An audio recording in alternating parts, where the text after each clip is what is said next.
இயேசு கிறிஸ்துவின் இனிய நாமத்தினாலே உங்களுக்கு என் அன்பின் வாழ்த்துக்கள். கர்த்தர் நல்லவர். ஒவ்வொரு நாளும் நம்மை நடத்தி வருகிறார். இந்த நாளை கிருபையாய் காண செய்திருக்கிறார். கர்த்தர் நடத்துவாராக. அப்போஸ்தலர் 7வது அதிகாரம் 30வது வசனம். 40 வருஷம் சென்ற பின்பு சீனாய் மலையின் வனாந்திரத்திலே கர்த்தருடைய தூதனானவர் முச்செடி எரிகிற அக்கினி ஜுவாலையிலே அவனுக்கு தரிசனமானார்.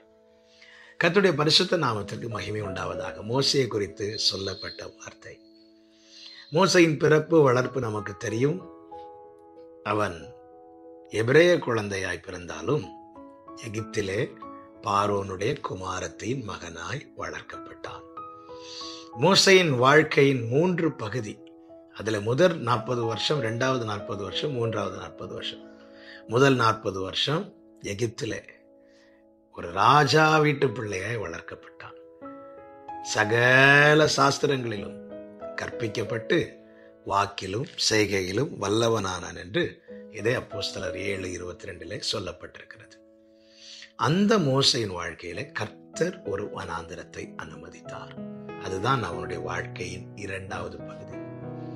இந்த வனாந்திர அனுபவம் மோசேயின் வாழ்க்கையை மாற்றினது. எப்படி மாற்றினது என்றால், முதலாவது எகிப்தை விட்டு அவனை வெளியே கொண்டு வந்தது. எகிப்தியன் என்ற அடையாளத்தை விட்டு அவனை வெளியே கொண்டு வந்தது. 2வது, தேவனோடுள்ள சந்திப்பு உண்டானது. எகிப்திலே அரண்மனையில் இருந்தபோது அவன் சந்திக்காத அவரை, அவன் அறிந்திராத அவர் நாமத்தை அவன் வாழ்க்கையில தேவன் இந்த வனாந்திரத்தை அனுமதித்த போது அவனால் சந்திக்க முடிந்தது, அறிய முடிந்தது. 3வது, எகிப்திலே அவனுடைய எண்ணங்கள் எல்லாம் அவமாய் போனது. ஆனா அந்த வனாந்திரத்திலே அவனை குறித்த தேவ சித்தம் வெளிப்படுத்தப்பட்டது. இந்த நாளில் என்னை கேட்கிற அன்பு சகோதரா சகோதரி, என்னுடைய முந்தின நாட்கள் ரொம்ப நல்லா இருந்துச்சு, எல்லாம் நல்லா தானே போயிட்டு இருந்துச்சு.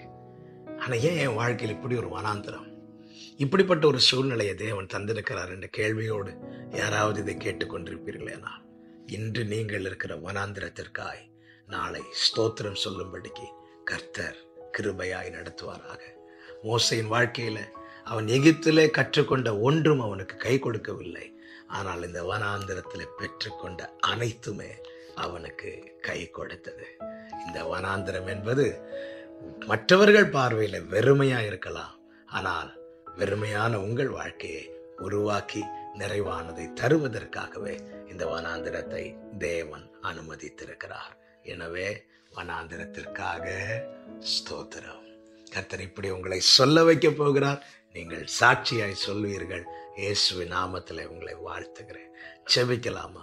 எங்கள் நல்ல தகப்பனே, இரக்கமுள்ள பிதாவே, எங்கள் வாழ்க்கையில நீங்கள் அனுமதிக்கிற ஒவ்வொன்றும் எங்கள் நன்மைக்காக, நடத்துகிற பாதை ஒவ்வொன்றும் எங்கள் நன்மைக்காக.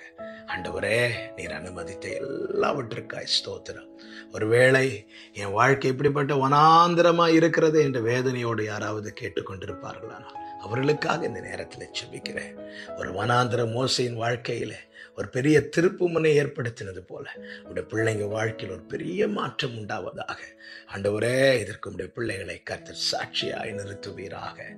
இயேசுவின் நாமத்தில் பிதாவே, ஆமென்.